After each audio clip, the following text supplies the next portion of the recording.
आप सबकी उपस्थिति को नमन करता हूँ, इस मंच की पावन उपस्थिति को नमन करता हूँ। माँ शारदे को नमन करते हुए सीधे सीधे बात कहना चाहता हूँ कि आपके लिए चंद कतरे लहू के लाया हूँ। मैं जानता हूँ काफ़ी लोग काफ़ी देर से बैठे हुए हैं, मैं आपके अंदर ऊर्जा लाने का थोड़ा सा काम करता हूँ, आप लोग बस थोड़ा सा मन दे दीजिएगा मुझे कि आपके लिए चंद कतरे लहू के लाया हूँ। मुरझा गया हूं पर फूल खुशबू के लाया हूं और आप लोगों को तालियां बजानी ही होगी। मैं घर से पत्नी के पांव छू के आया हूं और ये उन्हीं लोगों ने ताली बजाई है जो मेरी तरह है। बहुत अच्छा सुन रहे हैं साहब। मैं तो जानता हूं इस पावन मंच पर जय किशन बंसल जी को मैं नमन करना चाहूंगा। राजस्थान में गांव पड़ता है लकोई। लकोई में वैसे तो ना जाने कितने कुएं हैं, लेकिन एक कुआं ऐसा भी है जिसमें झुक के नाम लेने पे कुआं जवाब देता है भाई साहब। तो ये देख लेकर मैं और हंसराज लल्लन जी उस कुएं के पास गए, मैंने झुक के नाम लिया विनोद पाल, तो मेरा नाम आया विनोद पाल। हंसराज जी का नाम लिया हंसराज लल्लन जी, तो कुएं में सवाज हंसराज लल्लन जी। हंसराज जी ने बोला भाई मैं जय किशन बंसल जी का नाम लेना चाहता हूं। मैं कहा जी लो, तो इन्होंने झुक के नाम लिया जय किशन बंसल जी। तो भाई साहब कुएं में से कोई आवाज नहीं आई, मुझे टेंशन हो गई। मैंने दोबारा नाम लिया, मगर रोहिणी से जो आते हैं वो जय किशन बंसल जी। तो फिर कुएं में से कोई नहीं, बगल में एक बाबा थे, मैंने बाबा से पूछा बाबा कोई गलती होगी तो बताइए। हम दोनों ने अपना नाम लिया तो कुएं में से आवाज आई। जब मैंने जय किशन बंसल जी का नाम लिया तो कुएं में से आवाज क्यों नहीं आई? तो बाबा बोले बेटे दुनिया में विनोद पाल का जवाब हो सकता है, हंसराज लल्लन जी का जवाब हो सकता है, पर जय किशन बंसल जी का कोई जवाब नहीं है। वो लाजवाब व्यक्ति है। इतना भव्य आयोजन इन्होंने करवाया। मैं तो बतला दूं भाई साहब, हाँ ये हमारे बीच में बैठे हुए हैं, और मैं बतला दूं भाई साहब आप सबको मेरा रोहिणी में आज ये दूसरा प्रोग्राम है, क्योंकि कल मैं रोहिणी में यहां के सेक्टर 11 के थाने में कविता सुनाने आया था। और जो किसी की नहीं सुनते उन्होंने मुझे 1 घंटे सुना। बहुत अच्छे। और ताली तो अब आप इस बात पे बजाना, इसके बाद उन्होंने मुझे पैसे भी दिए भाई वाह। और मुझे कल ही पता चला कि पुलिस वाले देते भी हैं। अब उन्होंने खाकी कलर के लिफाफे में भाई साहब पैसे दिए। मैं थाने से बाहर निकलने वाला ही था कि पीछे से कांस्टेबल ने मेरी गुद्दी पकड़ ली। बोले बेटे, क्योंकि मैं बाहर निकलने से पहले मैंने उस कागज को थोड़ा सा, खाकी कलर के लिफाफे को थोड़ा सा फाड़ा था, इतने में ही पीछे से किसी कांस्टेबल ने मेरी गुद्दी पकड़ ली। बोले बेटे सरकारी कागज फाड़ दिया। हंसराज जी 10,000 में बुलाया था, 1 लाख रुपए में छोड़ा। अभी भी जो लोग ताली बजा रहे हैं, मैं एक बात बतला दूं आपको कि सावन में जिस पेड़ पे घोंसला हो जाता है, पतझड़ में वही पेड़ खोखला हो जाता है। और हाथ पे हाथ रख के बैठने वालों, आपकी तालियों से किसी का हौसला हो जाता है। भाई वाह वाह वाह, बहुत अच्छा सुन रहे हैं भाई साहब। और मैं दिल से बतलाऊं भाई साहब, आपके अपनी रोहिणी की शान अनिल अग्रवंशी जी। हंसराज जी, मैं अनिल जी की इज्जत क्यों करता हूं? ये वो व्यक्तित्व होता है भाई साहब जिनकी मैं दिल से इज्जत करता हूं। क्योंकि जब ये 12वीं क्लास में थे, ये लड़कियों के स्कूल के बाहर जाते थे। जब लड़कियों की छुट्टी होती थी तो उनसे कहते थे जब तक तेरा भाई जिंदा है तुझे कोई हाथ नहीं लगा सकता। 3 साल बाद ये कॉलेज के बाहर जाके खड़े होने लग गए। कॉलेज के बाहर से लड़कियां आती थी, कॉलेज के अंदर से जब बाहर आती थी तो अनिल जी बोलते जब तक तेरा भाई जिंदा है तुझे कोई हाथ नहीं लगा सकता। फिर अनिल जी की शादी हुई। ये हनीमून पे इन्होंने घूंघट उठाया और आदत से मजबूर, जब तक तेरा भाई जिंदा है तुझे कोई हाथ नहीं लगा सकता। और भाई साहब अभी तक अपने उसी निर्णय पे निर्भर है। आपकी जोरदार तालियां मिले साहब। मैं जानता हूं पहले कभी देखिए क्या होता है, आप जब भी किसी मेले में जाते हैं, आप सब बनिया समाज के लोग हैं, सब मैं नमन करता हूं आपको, क्योंकि कविता के निमित्त हूं आया, सोचा ये भी काम करूं, कि कविता के निमित्त हूं आया, सोचा ये भी काम करूं, खाटू श्याम के सब भक्तों को बारंबार प्रणाम करूं। खाटू श्याम के सब भक्तों को बारंबार प्रणाम। मैं बतला दूं भाई साहब मेरी भूमिका क्या है इस मंच पर। इस वक्त आप मेले में जाते हैं हंसराज जी, तो मेले में अंदर घुसते के संग एक साइड में मिक्की माउस होता है, जिसके अंदर हवा भर दी जाती है और वो बस यूं करके खड़ा होता है। बच्चों का बस एक ही काम होता है, उस पर जा जाके चढ़ना, उसे कुचलना और फिर नीचे सरक के आ जाना। तो मैं इस मंच का वो मिक्की माउस हूं। आपको जितना भी कुचलना है मेरे को कुचल देना। मेरी कवियों की जो श्रेष्ठ श्रेणी है आप उनको भरपूर प्यार दीजिएगा। मैं अपनी तरफ से पूरी कोशिश करूंगा। भाई साहब मैं आपको बतला दूं, सीमा भारत में कैसे आई? सब लोगों को इसी बात की है कि सीमा भारत कैसे आई, सीमा भारत कैसे? सौरभ जैन भाई साहब की वजह से। क्योंकि ये ओज के कवि एक ही बात बोलते रहते हैं, अगर पाकिस्तान तू नहीं माना तो दिल्ली से लाहौर तक रोड कर देंगे। उसी रोड पे चल के आ गई वो। आप लोग अब भी ताली नहीं बजा रहे भाई साहब, मेरे को तो इस बात की चिंता हो रही है। देखिए मैं बतला दूं भाई साहब, यहां पे देखो दिक्कत क्या है। कई बार हम जो चीज कहना चाहते हैं वो आपकी समझ में नहीं आती। कई बार आप जिस बात पे ताली बजाते हो उस बात पे आज तक कभी ताली नहीं बजी होती। लेकिन राघवेंद्र जी बीच में बैठे, भाई साहब नमन करता हूं आपको, आप सबकी पावन उपस्थिति को नमन करता हूं। लेकिन एक बात कहना चाहता हूं, हालांकि घनश्याम जावेरी जी यहां से जा चुके हैं बाहर, लेकिन एक बात उस व्यक्तित्व के लिए कहना चाहता हूं। बहुत कम लोग होते हैं, मैं तो कहता हूं 100 में से 1% लोग होते हैं भाई साहब, 99% लोग वो होते हैं जो सपना देखते हैं और भूल जाते हैं। घनश्याम जी वो लोग होते हैं जो सपना देखते हैं और मंदिर तैयार करवा देते हैं। भाई वाह वाह वाह वाह। एक ऐसे व्यक्तित्व के लिए आपकी जोरदार तालियां मिलनी चाहिए भाई साहब। मैं बतला दूं, वो पिछले दिनों की बात बतला रहा हूं भाई साहब। मैं हरिद्वार की तरफ 2 बसें जा रही थी। आगे वाली बस में सारी की सारी सास, पीछे वाली बस में सारी की सारी बहुएं। तो सास वाली बस खाई में गिर गई। वाह। ये देख के बहू वाली बस में एक बहू ने रो रो के, हो मेरी सास, हो मेरी सास। सबने बोला ओहो तू तो बहुत प्यार करती थी। कह रही ना मेरी वाली तो आई ना। देख रहे हो सारी बहुएं ही ताली बजा रही हैं। बहुत अच्छे। मेरे 199 मंचों का तजुर्बा है भाई साहब। जब भी मंच से नीचे उतरता हूं कम से कम 4 नई नवेली बहुएं आके पूछती हैं, भैया कौन से टूर एंड ट्रेवल से भेजी थी तुमने अपनी सास? ये वही उपस्थिति देख रहा हूं भाई साहब, मेरे लिए बड़ी बात हो जाती है। आइए, मेरे को ये यात्रा अनवरत आगे तक लेके जानी है, लेकिन एक बहुत बड़ा काम हुआ भाई साहब इस देश में। वो कहाँ, मैं शॉर्ट ही कर रहा हूं भाई साहब। एक बहुत बड़ा काम हुआ भाई साहब पिछले दिनों, उस काम को आप तक बताना चाहता हूं। जो चंद्रयान पहुंचा, उस चंद्रयान पे भाई साहब ने काफी बातें कही, हरीश जी ने भी बहुत अच्छी अच्छी बातें करी। और जो लोग ताली नहीं बजा रहे, मैं बतला दूं, मैं हरीश जी का ही पड़ोसी हूं, ताली मेरे लिए भी बजानी पड़ेगी आप लोगों को। क्योंकि इन्होंने जो कविता सुनाई वो आधी थी, वो पूरी कविता मेरे पास रखी हुई है। अभी भी आप सुना सकते हैं अगर सुनाना चाहे, लेकिन एक दृश्य आपके बीच में रखना चाहता हूं। बस एक बार हाथ उठा के मुझे बता दीजिएगा, कितने लोग ये बात जानते हैं कि जब लड़की की विदाई होती है तो लड़की का मामा लड़की को गोद में उठा के डोली वाली कार तक छोड़ के आता है? एक बार हाथ उठा के बता दीजिए। हाँ बस ठीक है, हो जाएगा। तो बस यहां से एक दृश्य दे रहा हूं भाई साहब आपको। जी भैया, स्वागत। सुन लीजिएगा स्वागत। कि पहली बात तो भाई साहब मैं बतला दूं, मैं दिल्ली का ही हूं और दिल्ली में मैं जिस जगह से हूं वो जगह पड़ती है आदर्श नगर। ये बताना इसलिए पड़ता है क्योंकि मैं ये, बाकी सारे कवि कहते हैं मैं इतनी दूर से चल के आया हूं। मैं तो भाई साहब अपनी कार में आया हूं ओला से, और बिल्कुल बाहर खड़े होकर मैंने किराया भी दिया उससे।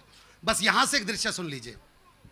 हाँ नहीं सुना रहा हूं, यहां से एक दृश्य ले लीजिए कि लड़की की विदाई का होने का समय है, पर लड़की का वजन है 150 किलो।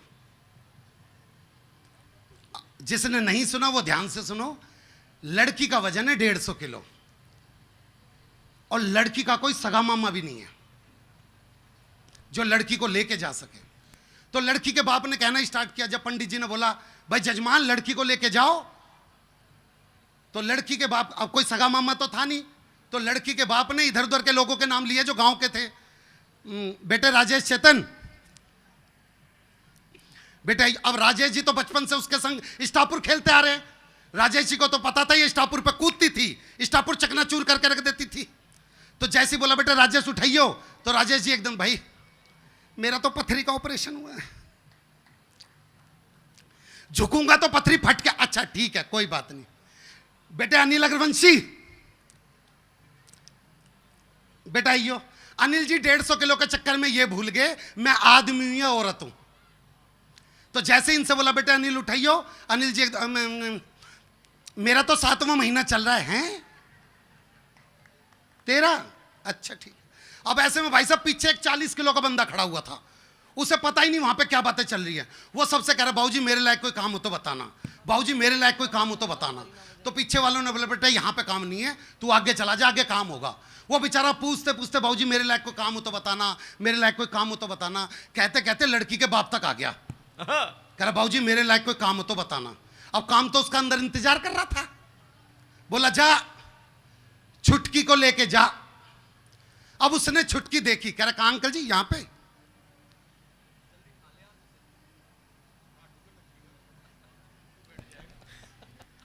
क्या करना है अंकल जी? उठाना है। बहुत अच्छे। अंकल जी इसको उठाने में तो मैं उठ जाऊंगा, और छुटकी ना आई हो, यह तो मुटकी है। पर सबने बोला नहीं बेटे देख, अब तूने बोल दिया, अब तुझे उठानी पड़ेगी। तो उसने उठाने की छोटी सी कोशिश की, तो रीढ़ की हड्डी में से चटक की आवाज आ गई। बहुत अच्छे। पर यह बच्चा जो हाफ शर्ट में बैठा हुआ, बेटा तू, ये बच्चा निकल के आया भाई साहब। और इस बच्चे ने उसका कॉन्फिडेंस बढ़ाने के लिए सुल्तान फिल्म का गाना गाना स्टार्ट कर दिया। बोला खून में तेरे मिट्टी, मिट्टी में तेरा खून, ऊपर अल्लाह नीचे धरती बीच में तेरा जुनून। भाई साहब उसने लड़की उठा ली।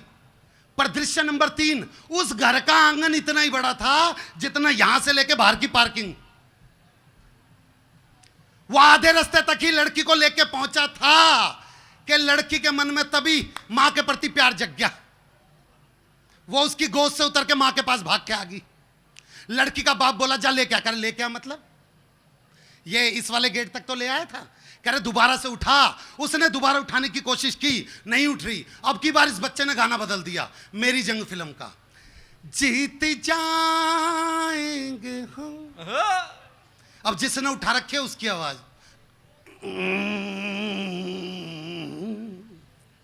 मुझे लगा आपने भी वो लड़की उठा रखे, ताली आप सब नहीं बज रही। अब उसने दोबारा भाई साहब लड़की को जैसे आगे लेके बढ़ा, तो लड़की की बड़ी बहन जो कि 180 किलो की थी, उसने अपना 30 किलो का हाथ उसी कंधे पे रख दिया जिस पे पहले से 150 किलो पड़ा था, और रख के बोली देख, ससुर को पिता की तरह देखियो, सास को मां की तरह देखियो, नंद को बहन की तरह देखियो, और देवर को बोला तू लिख के दे दे, मैं गाड़ी में दे दूंगा। थोड़ा सा आगे बढ़ा तो लड़की का बाप रो रहा, कह रहा हो मेरी फूल सी बच्ची। अब फूल सी बच्ची सुन के तो उसका खून सूख गया। कह रहा कौन सी बच्ची? कह रहा फूल सी। कह रहा साले तेरे इस फूल ने ना शमशान घाट में मेरे फूल चुनने वाले काम कर रखे हैं। लाड़ लाड़ में के खिला दो। थोड़ा सा आगे बढ़ा तो जिसने उठा रखी थी उसकी पत्नी और उसका लड़का वहीं पे ही खड़े, और पत्नी बोली करिए आज न बचे ये तो गए। ऐसे में उसका ध्यान अपनी पत्नी की तरफ गया। बोला कौशल्या रोवे क्यों है? बोली एक तो तुमने 150 किलो उठा रखा है और ये लोग ताली नहीं बजा रहे। बहुत अच्छे। बोला रोवे क्यों है? बोली रो ना तो क्या करूं, या तो आज ये विदा हो जाएगी या फिर मैं विधवा हो जाऊंगी, और होना के। पर ऐसे में भी उसका दिमाग देखना। बोला अगर मुझे कुछ हो जा तो अपने छोरे को हरीश जी से मिलवा दियो, कहीं ना कहीं तो कविता लिखनी सिखा देंगे तो वो मंचों पर कतों कमा लेगा। थोड़ा सा आगे बढ़ा तो लड़की की बुआ आ गई। लड़की की बुआ जमीन पे लेट के और उसके दोनों पैर पकड़ लिए। बोली मैं मर जाऊंगी, मैं अपनी बेटी ना ले जाना तू, मैं मर जाऊंगी अपनी बेटी। बोला देखियो हाथ से छूट के तुझ पे गिर गई ना तो सचमुच की मर जागी।